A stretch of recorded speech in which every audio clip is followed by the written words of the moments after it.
the left-hand side is a building there with an electronic signboard, and that's our National Theatre. And that incorporates 3 theatres into one building, which is the Cottesloe, the Littleton, and the Olivier. It's after its founder, Sir Lawrence Olivier, all various plays going on in there. Tells you on the notebook what's on. The building itself is not very nice to look at on the outside. It's actually been voted to be one of the ugliest buildings to be built on the banks of River Thames. I sort of agree with it. Looks more like a multi-storey car park, but the theatres are very nice on the inside.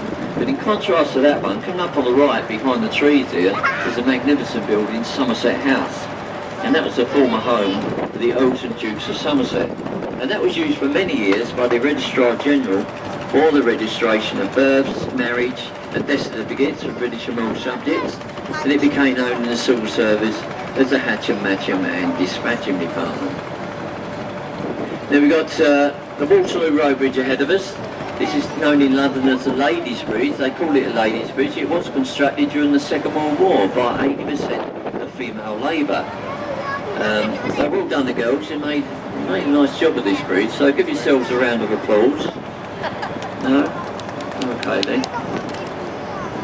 But the bridge is finished off in a very expensive Portland stone. It's a self-cleaning stone. When it rains here in London, the bridge actually washes itself clean. And if you look on the underside of the bridge, where the rain doesn't penetrate, you can see just how dirty and grimy these bridges get here in London. So you can see the difference from the underside to the outside of the bridge. And as we come through here, this should be on the right here, the Queen Mary, once ferry on the River Clyde in Scotland. In London there's a restaurant boat, and that building behind the trees there, all the scaffolding out the front of it, is the riverside entrance to the world famous Savoy Hotel here in London. Although it's closed at the moment, they're spending multi-million pounds on refurbishing the hotel. But if you look along the river wall, you've got this tall stone obelisk. This is Cleopatra's Needle, and that's over 3,500 years old. But it was given to us in 1819 by the Viceroy of Egypt, Admiral Lord Nelson's fleet, over Napoleon and the French fleet at the Battle of the River Nile. The pharaohs, they built their needles in pairs. Each went to this one stands in Central Park in New York. Then we got the Royal Festival Hall on the left there. It's one of our top concert halls here in London. And that was built in 1951 for the Festival of Great Britain, the only remaining building left from that festival. It's now all part of the South Bank Arts Centre, which is all down there on the left-hand side there. This next bridge is the Charing Cross Railway Bridge, the noisiest, the busiest bridge to cross the River Thames. And on cue is a train going across here. Either side of it we've got these footways. These were built 5 years ago to commemorate the Queen's Gold Jubilee. They are known as the Gold Jubilee Walkways. See anybody out there, give them a wave, because they do tend to throw things down at us. So keep your eyes peeled.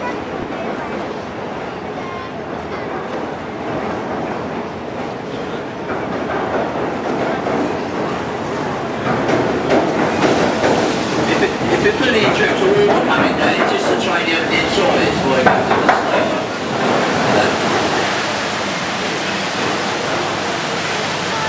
Now through the bridge on the right, we've got the Gothic style building. That's Whitehall Court Mansion, built in the late 1800s as private apartments. There are still apartments in there, but it now mainly houses the Liberal Club and the 5-star Royal Horse Guards Hotel. But dominating the skyline in this part of London is the London Eye, and it's all sponsored by British Airways. It's the largest sight symbol of the world, 450 feet high. There's 32 of those pods, and each of those pods carry up to 25 people. And it would take you approximately 30 minutes to do a complete circuit of the world. Now British Airways, they call it a flight.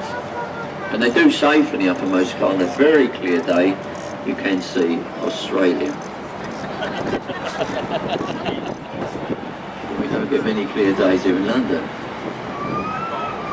But 2 months ago, the London Eye had stated it had carried 33 million passengers since it opened in March of the year 2000. It does make it one of our top attractions here. The large building alongside of it, County Hall, that was at one time the Town Hall of London, now privately owned building, and it houses the biggest indoor aquarium in Europe. In the basement of the building there's a Salvador Dali gallery, there's the Marriott Hotel, bars, restaurants. There's loads of things going on over there, and if you've got a bit of time to spare, yeah, it is well worth a visit there. That's why I always see lots of people over there.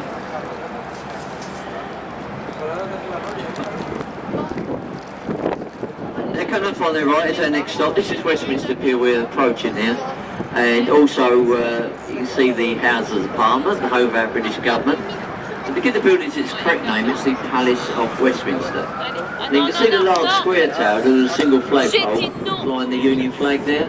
That's the Victoria Tower, and that was named after Queen Victoria, who opened the building in 1852. Now that flag flying from that flagpole, that indicates to us that Parliament is in session. It don't mean they're doing anything, but they're in there.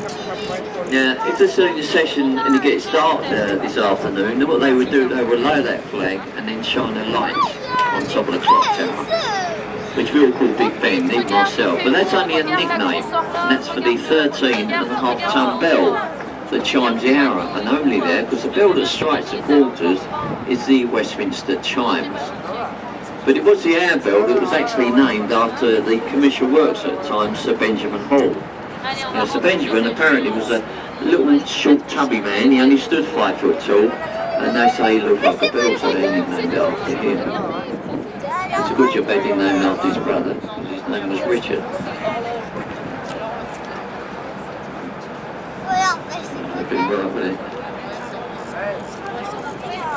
Okay folks, well we'll shortly be going alongside the pier.